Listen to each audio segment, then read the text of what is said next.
سروکی گشتی CHP کمال کلشداروغلو پلان دکر 27 چله روزا پنجشنبه سردان دیاربکر بکه. لجبر کشو هوای سردان خو پاشخست. Ötekileştirilmeyecekse bunun yolu Diyarbakır'dan geçer.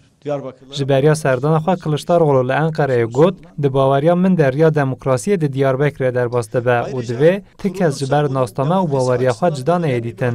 اف گوتن کلشداروغلو ل دیاربکر هات نرخاندن.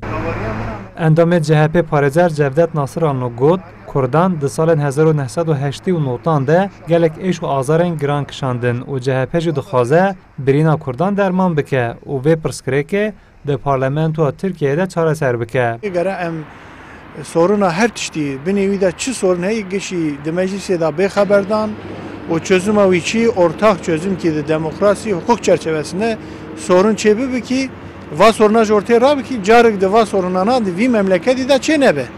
Jiberve ki adres meclisi. Genel başkanıma doğru adres dahi MGV adresi tespit dikir ve destek dikir. Ji pêvajoya hilbijartinên rêveberiyên herêmî yên 2019 ve CHP li ser çareserkirina pirsgirêka Kurd peyamê nerim dide. Li gorî nirxandina şîrovekarên siyasî, CHP dixwaze zêdetir dengên Kurdan bistîne, lewma siyaseta xwe nerim dike. Em dibin ki mesela em dibin ki em perwerde bi zimanê dayika xwe dixwazin.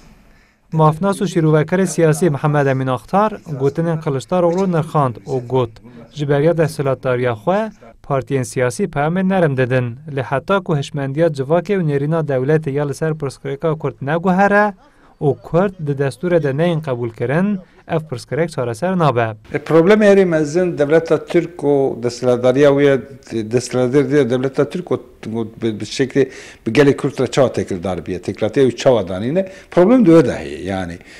Kurdan qedexe kiriye, wan nenasîne, gotî Kurd tuneye, zimanê wan tuneye, mafê wan tuneye. Îro dibe Kurd heye de mafê wî tuneye. Gava gotiver neguherînî, yani bir şeklekî nêka ve desthilatdariyê şeklekî nêka ekunekî, îfadenekî ve cî makazagona xwe de îfadenekî ku ve parvenekî desthilatdarî. Yani Kurd jî desthilatdariyê parekî destê xwe nexînin. Xwe îdare nekin. Derheqê siberoja xwe da قدر خدا گو نه خودی محف بن نه خودی دنگ بن خود نه خودی رایدار نیم بن مثلا چاره سر ناب. د دیروکا سیاسی یا ترکیه'de siyasetmedarın veki Turgut Özal, Süleyman Demirel, Mesut Yılmaz, Necmettin Erbakan û Recep Tayyip Erdoğan bi peyamên xwe gotine riya çareserkirina pirsgirêka Kurd di Diyarbekirê derbas dibe. Lê heta niha jî pênaseya pirsgirêka Kurd nehatiye kirin û ev pirsgirêk hê jî nehatiye çareserkirin. Vê carê jî serokê giştiya CHP Kemal Kılıçdaroğlu dixwaze riya demokrasiya Tirkiyeyê di Diyarbekirê derbas bike. Raya giştiya Kurd dibêje gotin û kirin ji hev durin. Heta ku gavên şêmber neyên avêtin, ew tenê bi gotinan qayîl nabin. Hesen Kako, Kurdistan 24, Diyarbekir.